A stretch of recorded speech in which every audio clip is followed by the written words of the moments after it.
Conversation, Democratic Congresswoman Karen Bass of California. Congressman, thanks so much for coming on. So I want to start with what we just talked through there. Do you agree with Nancy Pelosi that this conversation around impeachment is something that should be, put off, that should not be the centerpiece of the 2018 midterms for Democrats? Well, I certainly don't think it should be the centerpiece, but at the end of the day, an individual running has to work their district, and if that's an important issue in their district, but I really think that most voters want to hear about why should you elect Democrats? Why should you put Democrats in charge? What are you going to do if you're in charge? I really think that's the more important issue. Where do you think the energy of the Democratic Party is right now? I mean, Tom Steyer has been running around the country doing impeachment-related events and has reportedly drawn crowds of hundreds in places like Tulsa, Oklahoma, where you wouldn't normally expect a crowd like that. Do you think that that's where the energy is, and that many people need to make sure that they at least try to embrace that?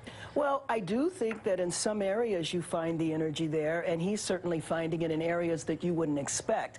But when it really comes down to it, when you're actually talking one-on-one with voters, they want to hear about health care. They want to hear about jobs. They want to hear about how you are going to make their life better. And yeah, impeachment, the investigation, Trump, all of that is of interest. But when it really comes down to the conversations, they want to know about themselves and their communities. I want to ask you about, again, Nancy Pelosi has come under fire from Republicans. She has said, they spend all kinds of money against her. They demonize her.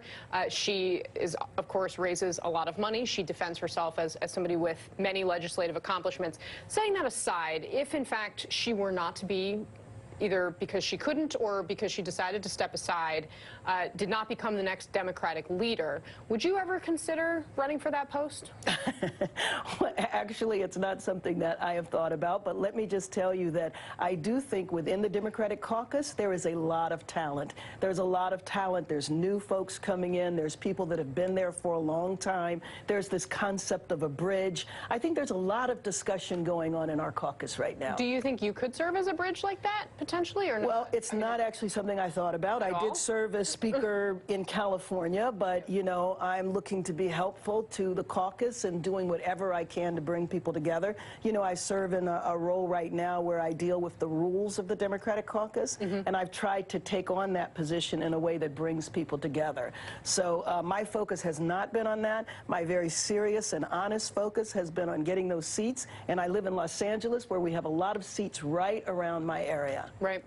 What about Jim Clyburn? He is, of course, currently the number 3 in your caucus, and he sort of floated the idea of potentially being that bridge that you mentioned. Do you think that would represent generational change? I think Mr. Clyburn is one of the most revered and respected members in our caucus, and the concept of a generational change is something that people are absolutely considering. When you are talking about a generational change, I think in some respects people are referring to age, but in some respects people are referring to people who have not been there for a long time. I believe what Mr. Clyburn is considering is the idea that he would serve for a short period of time as a bridge, and I do believe he's one of the most respected members in our House. At this point, what do you think is missing from the Democratic message in the fall that your leaders should be talking about more? Well, I actually think our message is pretty strong. I mean, again, we're running on what we would do when we would get back, and the number one thing is health care.